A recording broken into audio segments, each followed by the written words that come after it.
Video பார்த்துட்டு இருக்க எல்லாருக்கும் very happy new year. So இந்த வீட்டில் நம்ம என்ன பார்க்க போகிறோம் அப்படின்னா என்னோட நியூ இயர் vlog தான் பார்க்க போகிறோம்.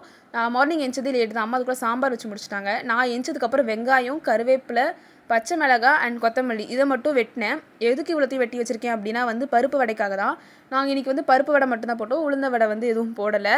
சரின்னு சொல்லிட்டு மாவெல்லாம் நல்லா பசைஞ்சிட்டு நான் தான் ஒரு வடையாக போட்டு ஃப்ரை பண்ணி எடுத்துகிட்டு இருந்தேன். நான் இந்த பருப்பு வடை சூப்பராக போட்டு எடுத்துகிட்டு, ஆனால் இந்த உளுந்த வடை எனக்கு வரவே வராது. சரின்னு வந்த வேலையை மட்டும் ஒழுங்காக பார்த்தேன். அதுக்கப்புறம் மார்னிங் பொங்கல் செஞ்சுருந்தோம். ஸோ சட்னியெல்லாம் வச்சு சூப்பராக அன்றைக்கி மார்னிங் டிஃபன் முடிச்சிட்டேன். அண்டு மத்தியானம் சும்மா தான் இருந்தோம் படம்லாம் பார்த்துட்டு. அதனால் இந்த பழம்பொரி ரெசிபி ஆல்ரெடி பார்த்து வச்சுருந்தேன், செய்யணும்னு நினச்சிட்டு இருந்தேன்.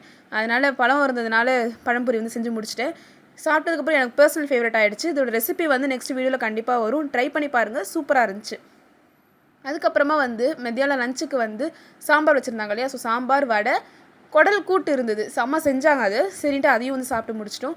சாப்பிட்டு நல்லா தூங்கி வச்சதுக்கப்புறம் மத்தியானம் பருப்பு பாயாசம் இருந்துச்சு. இதை குடித்தோம். நீங்கள் பால் பாயாசம் செய்யலை, பருப்பு பாயாசம் சாப்பிட்டோம். ஸோ இந்த பருப்பு பாயாசத்தில் இந்த வீடியோவை நான் முடிச்சுக்கிறேன். Follow for more vlogs.